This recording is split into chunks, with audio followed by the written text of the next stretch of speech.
우리 함께 인사하겠습니다. 할렐루야. 우리 힘있게 좀 아멘 하세요. 할렐루야. 오늘 이 아침에는 지난주에 이어서 요한복음 17장의 말씀을 여러분들과 함께 나누고자 합니다. 지난 주간에 이런 말씀을 나눴어요. 17장 1절로 5절까지의 말씀을 가지고 예수님께서 이제 십자가를 짊어지시기 전에 제자들과 마지막 만찬을 나누시면서 제자들을, 세상에 홀로 남겨질 제자들을 위해서 위로와 격려의 말씀을, 긴 위로와 격려의 말씀을 하시고 예수님께서 이제 마지막으로 제자들과 함께 더불어 하나님께 기도하셨습니다. 그때 기도하셨을 때 첫 번째로 기도하신 내용이 무엇이냐면 예수님 자신을 위한 기도였습니다. 예수님 자신을 위한 기도였지만 그것은 하나님의 영광을 위한 기도였어요. 하나님께서 예수님에게 주신 귀한 사명을 예수님이 끝까지 잘 감당하여서 하나님께 영광을 돌릴 수 있게 해달라고 예수님은 기도하셨습니다. 그리고 오늘 이 아침 우리가 함께 읽은 6절로 25절까지의 말씀을 보게 되면 예수님께서는 이어서 세상에 홀로 남겨질 제자들을 위해서, 또 6장 17장 20절 말씀 한번 다 같이 보겠습니까? 17장 20절 말씀 우리 천천히 함께 읽습니다. 내가 비옵는 것은 이 사람들만 위함이 아니요 또 그들로 말미암아 나를 믿는 사람들도 위함이니. 그러니까 예수님과 함께 동고동락했던 제자들뿐만 아니라 그 제자들로 인해서 이제 복음을 듣고 예수를 믿는 사람들까지를 위하여서 예수님께서 하나님 앞에 기도하십니다. 그러니까 곧 오늘 이 자리에 나와 있는 저와 여러분들을 위해서 예수님께서 기도하신 내용이 바로 우리가 오늘 아침에 읽은 요한복음 17장 6절로부터 25절까지의 말씀입니다. 그래서 오늘 우리가 읽은 이 부분은 예수님께서 이 땅에서 마지막 순간에 이 땅에 남겨질 사람들, 특별히 나중에 예수 믿을 사람들을 위해서 하나님 앞에 간곡히 기도한 내용들을 담고 있습니다. 예수님께서 마지막 순간에 오늘 우리를 위하여 기도하신 내용이 무엇인가를 살펴보는 것이 오늘 중요한 일일 것 같습니다. 여러분 우리 한번 살펴보도록 하겠습니다. 먼저 11절 말씀, 17장 11절 말씀을 다 함께 천천히 봉독합니다. 나는 세상에 더 있지 아니하오나 그들은 세상에 있사옵고 나는 아버지께로 가옵나니 거룩하신 아버지여 내게 주신 아버지의 이름으로 늘 우리와 같이 그들도 하나가 되게 하옵소서. 자, 11절 말씀 보니까 첫째로 예수님께서 그 세상에 남을 제자들과 우리들을 위하여 기도하실 때 첫 번째로 기도한 내용이 무엇이냐? 우리와 같이 그들도 하나가 되게 하옵소서라고 기도했습니다. 하나가 되게 해달라. 세상에 남은 제자들이, 세상에 남을 믿음의 사람들이 이 세상을 살아갈 때 하나가 되게 해 주십시오. 여러분, 하나가 되는 것이 왜 중요할까요? 지난주에도 제가 말씀드렸듯이 예수님께서 이런 말씀을 하셨습니다. 세상 사람들이, 특별히 바리새인과 대제사장들이 예수님께서 귀신을 내어쫓는 모습을 보고 비아냥거리기를, 뭐라고 비아냥거렸냐면 하나님의 능력이 아니라 사단의 힘을 빌어서 귀신을 내어쫓는다고 예수님께 조롱하였습니다. 그때 예수님께서 뭐라고 대답하셨습니까? 한 나라가 나뉘면 설 나라가 없다. 하물며 귀신의 힘으로 내가 귀신을 내어쫓는다면 사단이 존재할 수가 없다는 말씀을 하심으로 그러한 조롱을 물리치셨습니다. 그 말씀이 주는 교훈이 무엇입니까? 어떤 조직이라 할지라도, 어떤 공동체라 할지라도 하나가 되지 않는다면 더 이상 존재할 수 없다는 거예요. 그러니까 예수님께서 가지고 있는 중요한 생각이십니다. 여러분, 어떤 공동체라 할지라도 하나가 될 때 그 공동체가 존속할 수 있음을 여러분들이 꼭 기억하시기를 바랍니다. 가정도 마찬가지입니다. 가정에서 늘 하나가 되지 못하고 부부가 늘 싸운다든지 또는 부모와 자식이 다툰다면 그 가정은 오래가지 못할 것입니다. 그러나 하나가 된다면 세상에 어떤 환난과 풍파가 닥쳐온다 할지라도 그 가정은 그 어려움을 잘 이겨내고 번성한 가정이 될 수 있을 것입니다. 그렇기 때문에 예수님께서는 이제 세상에 제자들을 두고 세상을 떠나시면서 세상의 제자들 마치 고아들처럼 세상에 두고 떠나시는 입장에서 가장 간절한 기도의 제목은 무엇이었었냐면 세상에 남겨지는 제자들이 예수님 없이 세상을 살아갈 제자들이 예수 안에서 하나가 되어 믿음의 공동체를 이루시기를 원했다는 것입니다. 자, 그런데 우리가 여기서 조금 더 생각해야 될 문제가 있는데 그렇다면 예수 안에서 하나가 된다는 게 무엇일까? 마치 북한처럼 어떤 사람 하나를 중심으로 아주 철저하게 하나가 되는 모습을 하나가 되는 것일까? 성경은 그렇게 얘기하지 않습니다. 우리가 중요한 말씀이니까 성경을 찾아보도록 하겠습니다. 에베소서 4장 말씀입니다. 우리 영상으로 예배드리는 분들 위해서 조금 천천히 성경을 찾겠습니다. 에베소서 4장 말씀, 여러분들도 한번 성경을 찾아보셔요. 에베소서 4장 13절 말씀입니다.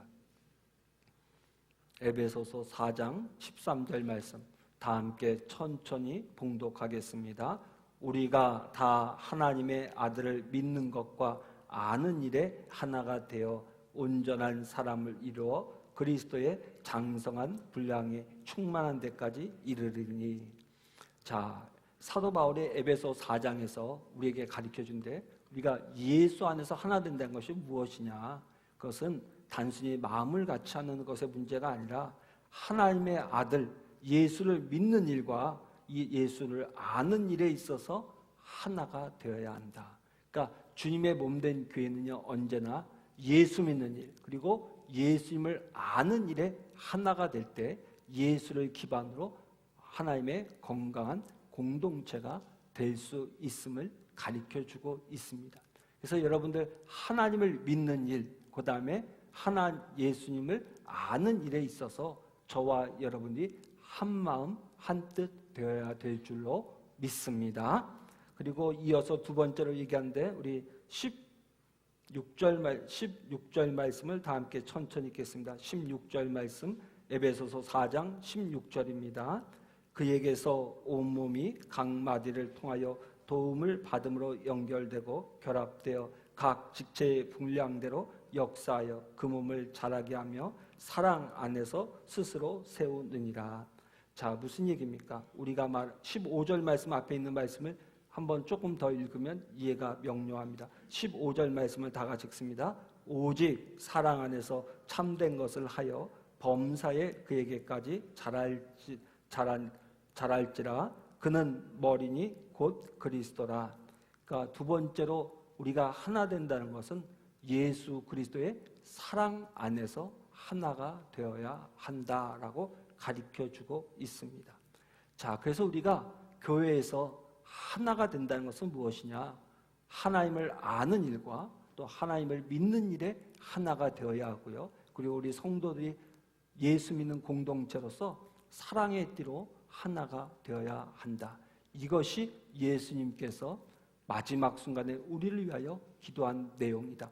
왜 하나가 되어야 되냐? 믿음의 공동체가 이 세상 속에 존속하면서 주의 복음을 전하기 위함이다라는 사실을 여러분들이 꼭 기억해 주시기를 바랍니다. 그러면서 여러분 사랑으로 하나 된다는 것에서 여러분들이 잘 기억하셔야 될 것이 있는데 진리가 없는 사랑, 그러니까 정의가 없는 사랑은요 방자함을 낳게 됩니다. 그래서 사랑이라는 것은 언제나 예수님의 정의와 공의, 그러니까 예수님의 진리 위에서의 사랑이지 무조건적인 사랑은 아니라는 사실을 여러분들이 잘 기억하셔야 돼요. 부모가 자식을 키울 때에 사랑으로 키웁니다. 그런데 그 부모가 자식을 올바로 키우기 위해서는 어떻게 합니까? 자녀가 잘못했을 땐 책망을 가합니다. 또 때로는 매를 들기도 합니다. 부모가 사랑이 없어서 책망하고 매를 듣는 것이 아니라 그 자식을 정말 사랑하기 때문에 올바로 키우기 위해서 부모가 자식에게 매를 들기도 하고 때로는 꾸지름을 하는 것처럼 예수님의 공동체 안에서의 사랑이라는 것도 이와 같다라는 것을 여러분들이 꼭 기억해 주시기를 바랍니다. 이렇게 우리가 사랑의 띠로 하나가 될 때 우리가 세상 가운데서 믿음의 공동체에서 하나가 되어 하나님의 영광을 드러내게 될 줄로 믿습니다. 두 번째로 예수님이 기도하신 내용이 무엇일까요? 우리 요한복음 17장 15절 말씀으로 찾아보겠습니다. 요한복음 17장 15절 말씀입니다. 우리가 다 함께 한 목소리로 천천히 봉독합니다. 내가 비옵는 것은 그들을 세상에서 데려가시기를 위함이 아니요 다만 악에 빠지지 않게 보존하시기를 위함이다. 자, 15절 말씀 보니까 예수님이 하나님 앞에 기도하는데 내가 이처럼 하나님 앞에 기도하는 것은 그들을 세상에서 데려가시기를 위한 것이 아니라 다만 악에 빠지지 않게 보존하기 위함입니다 라고 기도하고 있습니다. 그리고 이어서 중요한 기도를 하고 계신데 17절 말씀을 보겠습니다. 17절 말씀 다 함께 천천히 봉독합니다. 그들을 진리로 거룩하게 하옵소서. 하나님의 말씀은 진리이니이다. 그러니까 예수님께서 어떤 분은 본문을 해석할 때 둘로 나눠요. 예수님께서 두 번째 기도는 무엇이냐? 세상에 남는 제자들을 악에서부터 건져 주시옵소서. 그리고 세 번째는 세상에 남은 제자들이 거룩하게 살아가게 해주십시오라고 예수님이 기도하셨다라고 해석하기도 합니다. 그러나 이 악에서 구하는 일과 거룩하게 사는 삶은 하나라고 볼 수 있습니다. 그러면 왜 예수님께서 어쩌면 예수님의 마지막 제자들을 위한 기도의 마지막의 대부분이 악에서 제자들 건져주시는 일과 또한 제자들이 세상에서 거룩하게 살아가기를 위해서 기도하는 일에 많은 부분을 할당하셔서 기도하셨을 거예요. 그러니까 여러분 이 말씀은 대단히 중요한 말씀인데 예수님이 십자가를 짊어지기 전에 마지막 순간에 제자들을 위해서 그리고 그들을 통해서 예수를 믿을 저와 여러분들을 위해서 기도하시면서 그들이 악에 빠지지 않고 거룩하게 세상을 살아가게 해주십시오라고 하나님께 기도하였다는 사실을 우리가 명심해야 됩니다. 여러분 왜 예수님이 이 기도를 드렸을까요? 여러분 예수님께서 왜 이 땅에 인간의 몸을 입고 낮고 천한 모습으로 오셨습니까? 그 이유는 오직 하나입니다. 저와 여러분들을 세상의 죄악 가운데서 구원하시기 위해서 그 구원을 이루시기 위해서 예수님께서 십자가를 짊어지시고 골고다 언덕을 올라가시고 십자가에 못 박혀 죽으셨습니다. 그러니까 예수님께서 이 땅에 인간의 몸을 입고 이 땅에 오셔서 우리를 위해 십자가에 못 박혀 죽으신 이유는 오직 하나, 저와 여러분들을 죄악 가운데서 건져내시고 구원하시기 위함이었던 거예요. 그러니까 그러한 은혜를 입은 저와 여러분들이 세상을 살아갈 때 어떻게 살아가야겠습니까? 그 하나님의 목적, 예수님의 구원의 목적처럼 저와 여러분들이 다시는 세상의 죄악 가운데 빠져서 허덕이는 인생이 아니라 이제는 하나님이 거룩하신 것처럼 우리도 거룩한 삶을 살기를 원하시기 때문입니다. 그래서 오늘 예수님께서는 기도하실 때 마지막 순간 제자들을 위해서 또 예수님을 통하여 구원받은 백성들을 위하여 기도하실 때 하나님 이들이 다시는 악에 빠지지 않게 해주시고 세상 가운데서 어떻게 해요? 거룩하게 살 수 있도록 도와주시옵소서라고 기도한 것입니다. 자, 그런데 여러분 우리가 악에 빠지지 않고 살려면 어떻게 해야겠습니까? 우리의 힘으로는 악을 이길 수가 없습니다. 누구의 도우심이 필요합니까? 하나님의 은혜가 필요합니다. 그래서 저와 여러분들은 예수를 믿으면서 세상을 살 때 악을 이기기 위해서는 인간적인 노력도 중요하지만 하나님의 은혜를 구하는 사람들이 되어야 될 줄로 믿습니다. 그래서 믿음의 사람들은 악과의 싸움, 영적인 전쟁을 잘 치러나가기 위해서 기도하는 일에 전심전력을 해야 돼요. 왜? 하나님의 은혜를 얻기 위해서. 그리고 두 번째로 오늘 17절 말씀이 가르쳐주고 있는 것처럼 하나님의 말씀은 진리이다라고 이야기하고 있습니다. 진리로 거룩하게 하옵소서. 그러니까 악에서 우리가 빠지지 않을 뿐만 아니라 하나님처럼 세상을 거룩하게 살기 위해서는 하나님의 진리로 거룩하여져야 되는데 그 진리란 무엇이냐? 하나님 아버지의 말씀이라는 거예요. 그러니까 말씀으로 우리가 거룩해진다는 것은 그 말씀을 듣고 읽는 것으로 우리가 거룩해지는 게 아니에요. 만약에 우리가 말씀을 듣는 일과 말씀을 읽는 일로 거룩해진다면 아마 우리 서면교회 이 자리에 나와 있는 여러분들이 세상에서 존경받는 그런 사람이 되었을 것입니다. 그러나 우리는 끊임없이 경험합니다. 말씀을 듣는 순간에는 깨닫고 자복하고 회개하지만 우리가 교회 문 밖을 나가는 순간 우리도 모르게 세상 사람과 더불어서 지날 때가 얼마나 많이 있습니까? 세상과 도무지 구별되지 않은 모습을 가지고 살아갈 때가 얼마나 많이 있습니까? 그러니까 말씀을 단순히 듣는다고, 말씀을 단순히 읽는다고 내가 거룩해진 것이 아니라 그 하나님의 말씀을 듣고 읽고 그 말씀대로 내가 행할 때에 세상 가운데서 구별된 삶을 살 수 있습니다. 거룩한 삶을 살 수 있습니다. 그래서 오늘 예수님께서 기도하시기를 하나님 아버지의 말씀은 진리이다. 진리로 남겨진 사람들이 거룩하게 해 주옵소서라고 간절히 기도하고 있는 것입니다. 사랑하는 성도 여러분, 예수님의 이 두 번째 기도가 바로 우리를 향하신 예수님의 간절한 기대임을 기억하시기를 바랍니다. 그리고 마지막으로 예수님께서 우리를 위하여 기도하신 내용이 있는데 그것은 바로 24절 말씀입니다. 24절 말씀을 다 함께 천천히 봉독합니다. 아버지여 내게 주신 자도 나 있는 곳에 나와 함께 있어 아버지께서 창세 전부터 나를 사랑하심으로 내게 주신 나의 영광을 그들로 보게 하시기를 원하옵나이다. 그러니까 세 번째 예수님의 기도의 제목은 무엇이냐면 남겨진 제자들, 이제 예수 믿게 된 사람들이 다 함께 예수님의 영광을 볼 수 있게 하기를 원하옵나이다 라고 기도하고 있어요. 예수님의 영광이 무엇입니까? 여러분, 이건 굉장히 중요한 기도인데 여러분, 예수님의 영광을 볼 수 있는 사람, 예수님의 영광을 체험한 사람은 흔들림이 없습니다. 여러분, 예수님의 영광이 무엇일까요? 우리는 명확하게 이해를 못하는데 그 힌트를 얻을 수 있는 곳이 있습니다. 예수님께서 공생에 생활하실 때 3명의 제자들과 더불어 변화산에 올라가셨습니다. 그때 호련히 예수님께서 하나님의 영광을 입으시면서 인간의 모습이 아니라 영광의 모습을 입은 모습을 제자들이 보게 되었습니다. 그때 그 모습이 얼마나 놀랍고 황홀했던지 베드로는 마치 술에 취한 사람처럼 이렇게 고백을 했습니다. 예수님, 여기가 좋사오니 이곳에 장막을 치게 하옵소서. 하나는 누구를 위해서?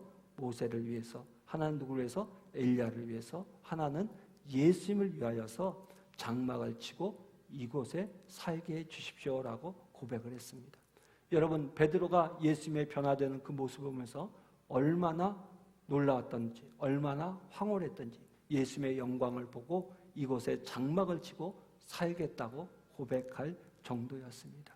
여러분, 이 영광을, 이 변화된 예수님의 영광을 이제 남겨진 제자들이 또 예수님을 통하여, 제자들을 통하여 예수를 믿게 된 사람들이 이 영광을 볼 수 있기를 원한다고 하나님 앞에 기도했던 거예요.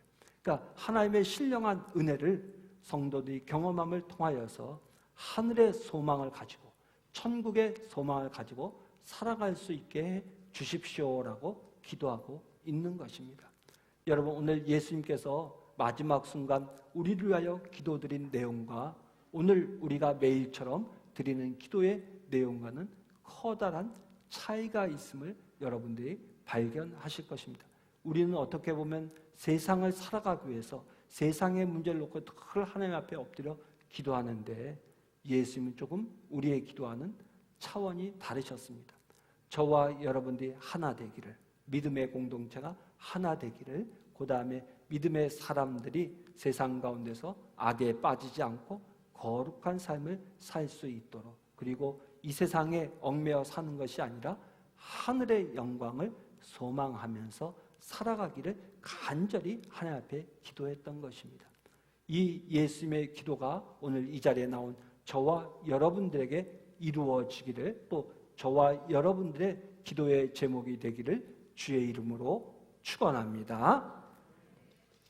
그러면 오늘 말씀을 마치면서 한 가지 말씀을 더 드리려고 합니다. 여러분, 오늘 예수님의 기도에 대해서 말씀을 나눴는데 어느 목사님이 이런 얘기를 하시더라고요. 누군가가 나를 위해서 기도해 준다는 이야기를 들을 때는 마음이 너무 벅차고 기쁘다, 그런 이야기를 하는 얘기를 들었어요. 여러분, 여러분들을 위해서 어떤 사람이 제일 고마운 사람입니까? 여러분이 어려울 때 도와주는 사람입니까? 아니면 여러분들을 위해서 묵묵히 뒤에서 보이지 않지만 눈물로 기도하는 사람들이 여러분에게 고마운 사람입니까? 저는 개인적으로 저를 위해서 기도해 주는 분이 얼마나 고마운지 몰라요. 제가 이제 저희 어머니와 장모님을 이렇게 만날 때 보면은 저희 어머니 친어머니인데도 친어머니는 조금 어떤 때는 거리감이 있어요. 좀 너무 무서우신 분이라 조금 거리감이 느껴져요. 근데 반대로 장모님한테 가면 마음이 편해요. 그 이유는 뭐냐면 장모님이 잘해주시는 것도 있지만 장모님이 제게 늘 해주시는 말씀이세요. 김 목사 걱정하지 마. 내가 늘 새벽마다 기도하고 있어. 그 이야기를 해주셔요. 근데 그 이야기를 들을 때마다 얼마나 마음이 편해지는지를 몰라요. 여러분, 누군가가 나를 위해 기도하고 있다. 얼마나 감사하고 고마운 일입니까? 제가 저희 외할머니 얘기를 가끔 드리잖아요. 돌아가신 외할머니께서 연세가 100세에 이를 때까지 오랜 시간 사실은 투병생활을 하셨댔어요. 그런데도 우리 미국에 계신 이모를 통해서 제게 들려주는 말씀이 있었어요. 할머니가 그 병상에서 기도하실 때마다 너의 기도를 매일같이 빼지 않고 기도한다. 그런 얘기를 들을 때마다 할머니가 멀리 떨어져 있었지만 제 마음에는 그것이 큰 힘이 되었고 위로가 되었습니다. 근데 할머니가 돌아가셨잖아요. 그때 제가 하나님 앞에 기도하면서 이런 깨달음을 얻었어요. 할머니가 살아계실 땐 저를 위해서 평생을 눈물로 기도하셨어요. 근데 그 할머니가 사라지고 나니까 이제부터는 제가 제 자신을 위해서 할머니가 나를 위해 기도했던 것처럼 기도해야 되고, 이제는 내가 우리의 가족과 가정을 위해서 기도하는 삶을 살아야겠다라는 그런 깨달음을 얻었습니다. 근데 감사한 것은 이렇게 누군가가 나를 위해서 오래 기도해 준다는 것이 우리의 마음을 행복하게 하고요, 정말 즐겁게 합니다. 근데 여러분, 오늘 예수님을 보십시오.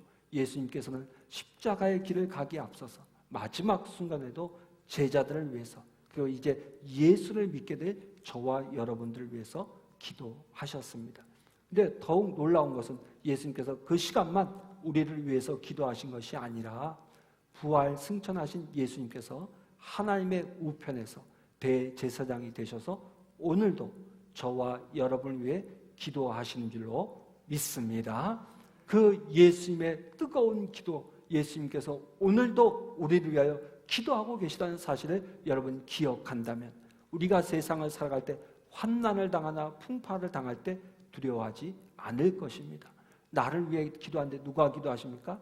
부모가 아닙니다. 우리를 구원하신 예수님께서 어디에서?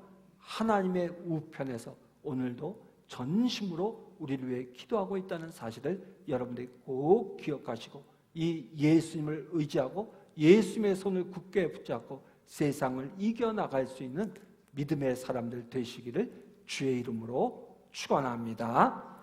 기도하겠습니다.